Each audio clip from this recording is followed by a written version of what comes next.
Today's Pint with the Coach, we're going to talk about focusing on the basics. So before we get into that, we're going to talk about our beer. Today we have, it's Thunder Hop IPA. It is from Church Brew Works, and I thought it was kind of fitting to go along with today's topics. It was one of the first craft breweries here in Pittsburgh, and actually I was just there a couple weeks ago, and I probably haven't been there in about, I don't know, maybe 5-6 years. And kind of with all the new breweries opening up, kind of forgot about some of the ones that have been around a little bit longer and that are still really good. And how that kind of plays into today's topic is, again, focusing on the basics. We see a lot of this cool stuff with Instagram, with YouTube, on Facebook, and just different social media outlets right now. And a lot of times we want to do that stuff in our workouts, and we're like, oh, it looks really cool, I want to try that. And there's nothing wrong with that, but what ends up happening is our workouts end up becoming all this cool stuff, and we never really spend much time on the basic movements, the foundational movements that where our movement is built from. So over time, our workouts actually get more and more watered down and a little less effective. So like I was saying, a couple weeks ago, I was down at Church Brew Works, and we did a couple, I think 2 flights probably while I was there, and all the beers were very, very good. And Tammy and I both kind of said we just forgot about how good it was, and we look forward to going back there. Our glass today is from GC Starking Brewery. It is another brewery that is up in the Finger Lakes, and it's a nice little place looking over the lake. So back to the basics. Again, we all like the cool stuff. We want to, always challenge ourselves in new ways and just trying different things, basically. But again, it's not always the most effective thing. We need to make sure in each workout that we're working our base movement patterns, which would be the hinge, the squat, some type of push, whether it's a push-up or an overhead press. Both those we probably need to work on at different times through the week. Work on our pulling from like a TRX row, from a chin-up, and then work on carrying basically heavy weights in like a farmer's walk. And then just some general conditioning stuff through like using the rower for 500 meters or doing some 30-30 intervals for 5 to 10 minutes, working on building up work capacity.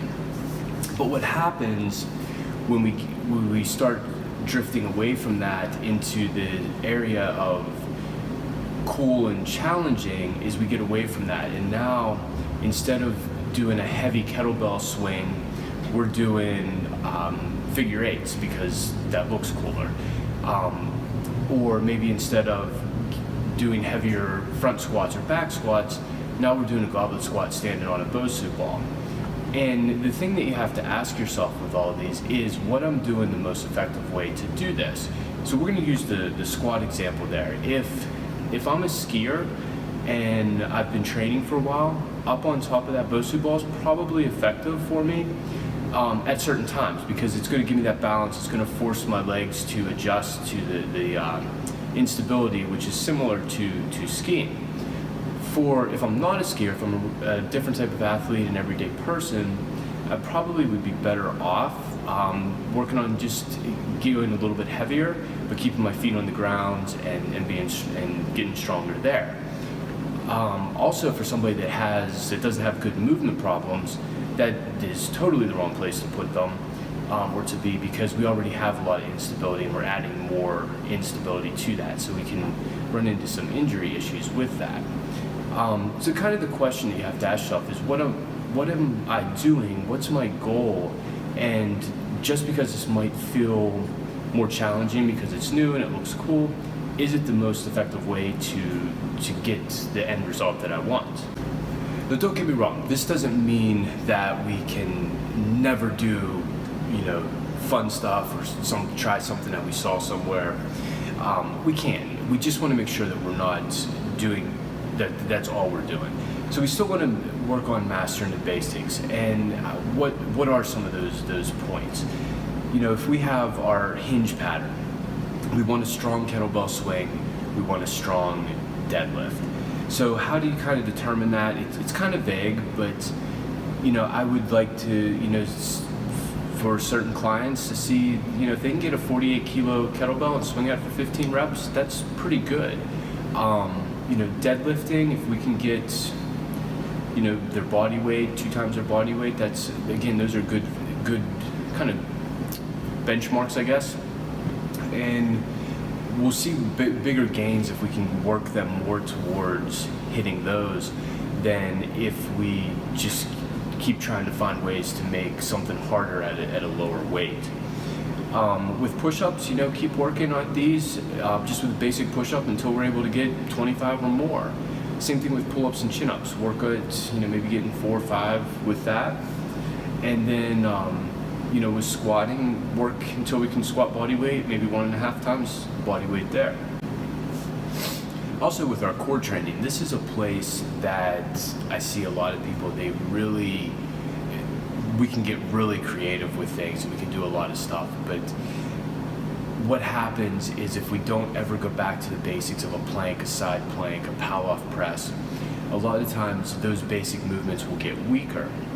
So we want to make sure that our foundation in all the basic movements always stays strong. We're not losing ground on those. And as long as we're not, then we can keep trying some of the fun stuff here and there. But with all of fitness, the best results are going to come out of the basics, doing lots of repetitions of them. And when I say repetitions, it doesn't mean tons of reps in the set. It just means done over and over, workout after workout with that. And a way to think about this is kind of like a basketball player. They will sit there with foul shots and they will shoot foul shot after foul shot after foul shot. And that's how they get good at it. They don't shoot one from the foul line, one from the 3-point line, one from underneath, one from inside the paint, and keep moving all around. They kind of take that repetition over and over and over, and that's what makes them good at it. Fitness is the same way. That repetition over and over is what helps us move well. It's what teaches us to deadlift and pick things up off the floor. It's what teaches us to swing a kettlebell, press, keep our core strong, brace properly. So again, when we focus on the basics, when we get that repetition over and over, our bodies get stronger, we get better results from that, and just all around we get more out of our fitness program. So again, you can try anything that you see, but you just need to kind of always come back and ask yourself, is what I'm doing the most effective way to get to my result? And am I getting too kind of creative and too far away from the foundation in my workouts? And if you find that that's happening, all we have to do is we just kind of go back again to those basic movements of the hinge pattern, the squat, get back into a press and into pulling. So real simple program would be kettlebell swings or a deadlift. We've got squats in there. It could be with a goblet, with a kettlebell, or like a barbell front squat. Push-ups, overhead presses, TRX rows, chin-ups, farmer's carries. You don't have to do all of those in one workout. You could spread those out over 2 days and make like a 2-day split kind of out of that. But those are kind of our basic patterns. If you focus on those and always maintain your strength in those, you're going to get good results. So that was this week's Pint with the Coach. Again, if you guys are liking these, leave your comments, just kind of in the comment section. A couple people have mentioned beers that they want us to try on here, so if you have anything that you like and you think that I might like, let me know and we will try it on the show here.